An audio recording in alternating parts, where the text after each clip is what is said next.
ବର୍ଷର ଯେଉଁ ମାସରେ ଶୁକ୍ଳପକ୍ଷ ଦଶମୀ ତିଥି ଗୁରୁବାରରେ ପଡ଼େ ସେହି ଦିନ ସୁଦଶା ବ୍ରତ ପାଳନ କରାଯାଏ। ନାରୀମାନେ ଯଦି ସୁଦଶା ବ୍ରତ ଦିନ 10ଟି ଶୁଭକର୍ମ ପାଳନ କରନ୍ତି ତାହେଲେ ସେମାନେ ସୌଭାଗ୍ୟବତୀ ହୁଅନ୍ତି ଏବଂ ଲକ୍ଷ୍ମୀଙ୍କର ପ୍ରିୟା ହୋଇଥାନ୍ତି।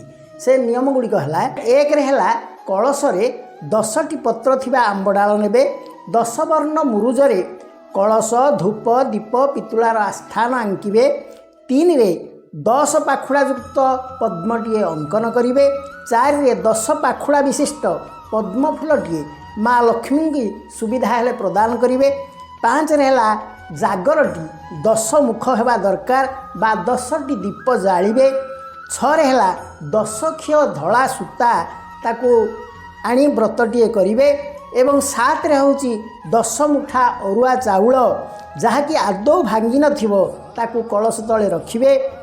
ଅଷ୍ଟମ କଥାଟି ହେଲା 10 ଚିମୁଟା ହଳଦୀ ସେହି ଅରୁଆ ଚାଉଳରେ ମିଶାଇବେ ଏବଂ ନବମ କଥାଟି ହେଲା 10ଟି ଧଳା ମଣ୍ଡା କରି ମା ଲକ୍ଷ୍ମୀଙ୍କୁ ଭୋଗ ଲଗାଇବେ ଏବଂ ଶେଷରେ ହେଲା ବ୍ରତରେ ଲକ୍ଷ୍ମୀଙ୍କର 10 ନାମ ନେଇ 10ଟି ଗଣ୍ଠି ପ୍ରଦାନ କରିବେ। ଯଦି ଏତିକି କାମ ଆପଣ କରନ୍ତି ତାହେଲେ ମା ଲକ୍ଷ୍ମୀଙ୍କର କୃପା ନିଶ୍ଚିତ ଭାବରେ ପାଇବେ। ଜୟ ମା ମହାଲକ୍ଷ୍ମୀ।